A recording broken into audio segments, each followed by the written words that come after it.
रणवीर सिंह को बॉलीवुड ने बैन कर दिया है। अब वो ना तो कोई फिल्म कर सकते हैं ना कोई ऐड कर सकते हैं। फेडरेशन उन पर आज से अभी से नॉन कोऑपरेशन डायरेक्टिव इशू करती है।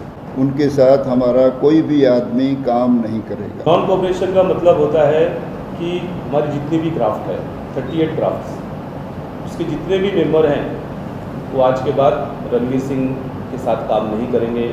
धुरंधर जैसी धमाकेदार फिल्म देने के बाद अब उनका करियर एक जगह पे आके ठहर गया है। कारण है उनका डॉन 3 फिल्म से बैकआउट कर जाना, फिल्म छोड़ देना। बॉलीवुड में रणवीर सिंह को काम नहीं मिलेगा, ये फरमान सुनाया है FWICE ने, यानी federation of western India cine employ ने, जिसके अध्यक्ष हैं अशोक पंडित और BN तिवारी। BN तिवारी को आप भले ना जानते हो, लेकिन अशोक पंडित को निश्चित तौर पर जानते होंगे। वो अक्सर हिंदू, देशभक्ति और राइट विंग के लिए खड़े नजर आते हैं, लेकिन जब बात प्रोफेशन की आती है तो ये बहुत क्लियर है। इन्होंने फरहान अख्तर की डिमांड को सर आंखों पर रखा और रणवीर सिंह को 45 करोड़ रुपए पे करने का फरमान सुना दिया। ये पेमेंट ना किया गया तो रणवीर सिंह अब आगे से न किसी फिल्म में नजर आएंगे न किसी एड शूट में, मतलब उनका करियर खत्म। अब क्या ये सब धुरंधर इफेक्ट के कारण हो रहा है? क्योंकि धुरंधर से जितनी सरहद पार वालों की नहीं जली है, उससे ज्यादा अपने देश के कुछ लोगों की जली है। तो कहीं उसके कारण रणवीर को सबक सिखाने के लिए ये सब तो नहीं किया जा रहा है? या सचमुच रणवीर सिंह एक्सेल एंटरटेनमेंट या फरहान अख्तर के 45 करोड़ का नुकसान करवा बैठे हैं? पहले समझते हैं ये जस्टिस चौधरी यानी FWICE है क्या। आपने पुरानी फिल्मों में देखा होगा कि मिल मालिक और मजदूरों के बीच जब किसी बात को लेकर ठन जाती थी तो मजदूरों की यूनियन लीडर बीच बचाव करके एक बीच का रास्ता निकालते थे, जिससे मजदूरों को भी नुकसान ना हो और मिल मालिक भी खुश हो जाए। ये FWIC वही यूनियन है जो मजदूरों के हक के लिए लड़ती है, लेकिन उन फिल्मों में ज्यादातर यूनियन लीडर मिल मालिकों से मिलकर उनके पैसे खाकर मजदूरों की मांगों को हजम कर जाते थे। तो क्या यहां भी यही हुआ है? ऑफ कोर्स रणवीर सिंह उतने कमजोर मजदूर नहीं है, लेकिन फरहान अख्तर वो मिल मालिक और WFICE वो यूनियन लीडर जरूर है। फरहान अख्तर का कहना है कि रणवीर सिंह ने डॉन 3 की पूरी तैयारी हो जाने के बाद, लोकेशन डिसाइड हो जाने के बाद, हर तरह की प्री प्लानिंग होने के बाद फिल्म से खुद को अलग कर लिया और उनके अलग होने से उनकी कंपनी को 45 करोड़ का नुकसान हुआ है, जो रणवीर सिंह को पे करना होगा। अब जो खबरें गुप्त रूप से सामने आई हैं, जो जायज भी लगती है, वो ये है कि स्क्रिप्ट सुनाए जाने के समय से ही रणवीर सिंह को स्टोरी को लेकर कुछ आपत्तियां थी, जिन्हें आपस में समझकर ठीक कर लिया जाएगा, ऐसा आश्वासन रणवीर सिंह को मिलता रहा, जिसके चलते उन्होंने हाँ किया था। लेकिन जब स्क्रिप्ट में कोई बदलाव नहीं हुआ तब उन्हें फिल्म से आउट होना पड़ा। अब इसका दूसरा एंगल भी खंगालें तो कियारा आडवाणी ने भी फिल्म से बैकआउट किया था, क्योंकि वो भी उन दिनों प्रेग्नेंट थी। लेकिन 45 करोड़ का गाज सिर्फ रणवीर सिंह पर क्यों? क्योंकि एक तो उसने देश में बैठे बहुत से लोगों की गांव जलाई है, दूसरा कि धुरंधर में उसने 75 करोड़ कमाए हैं, तो इन्हें पता है कि वो पेमेंट करने में केपेबल हैं। अब सवाल ये उठता है कि जिस रणवीर सिंह ने इस साल की छोड़ो, डेकेड की छोड़ो, आज तक की सबसे बड़ी हिट दे दी है, उसे बैन करके बॉलीवुड का बंटाधार कर दोगे? आज बॉलीवुड फिल्मों की क्या स्थिति है ये किसी से छुपी नहीं है। ऐसे में रणवीर सिंह को बैन कर देना क्या पॉसिबल है?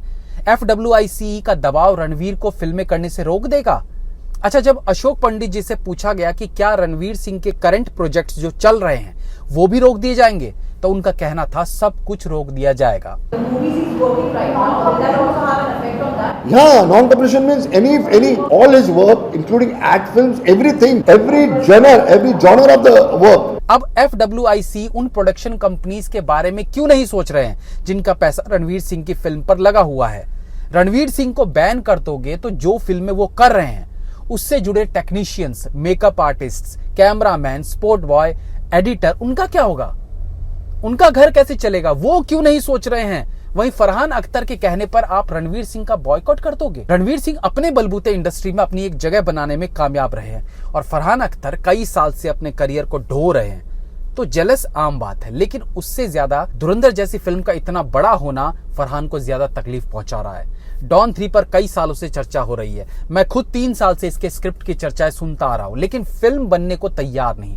ऐसे में कोई एक्टर एक फिल्म जिसका पता ही ना हो कि वो बनेगी भी कि नहीं बनेगी, उस पर कितना समय खर्च करेगा? दूसरा कि फरहान अख्तर खुद श्योर नहीं थे कि उन्हें किसे लेना है फिल्म में। शाहरुख से बात नहीं बनी तो रणवीर सिंह को साइन कर लिया, बाद में खबर आ रही थी कि वो ऋतिक को भी लेना चाहते थे। तो इतनी सारी अनसर्टेनिटी के बीच कोई एक्टर क्या करेगा?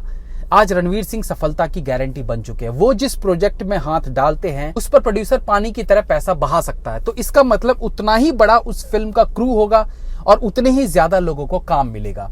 तो एक आदमी के कहने पर कि मेरे 45 करोड़ लगे हैं, मुझे भरपाई करवाओ, उसके चक्कर में ये यूनियन लीडर FWICE अपने ही मजदूरों का नुकसान नहीं कर रहे हैं। ये लोग एक इंडिविजुअल इंसान या कंपनी का फेवर कर रहे हैं।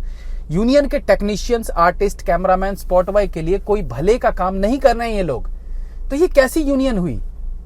एक और इंपॉर्टेंट बात कि अगर प्री प्रोडक्शन में पैसा लगा भी है तो वो नुकसान कैसे है? रणवीर सिंह की जगह दूसरा एक्टर भी आ जाएगा तो वो प्री प्रोडक्शन का खर्चा, जिसमें लोकेशन देखना, फॉरेन में शूटिंग लोकेशन आदि पर खर्च, VFX टीम से बातचीत, ये सब तब भी रहेगा ही जब रणवीर सिंह की जगह दूसरा एक्टर फिल्म करेगा। फिर ये नुकसान कैसे है?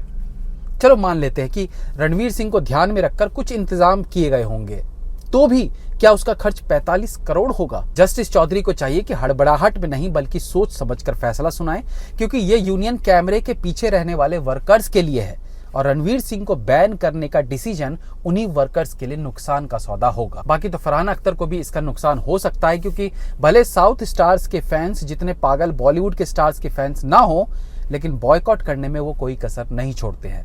तो फैन फॉलोइंग तो इन दिनों रणवीर सिंह की भी बहुत ज्यादा हो गई है। बेहतर हो कि कोई बीच का रास्ता निकाला जाए। रणवीर सिंह को बैन करने का फैसला न केवल बचकाना है बल्कि अनप्रोफेशनल भी है। Have a nice day.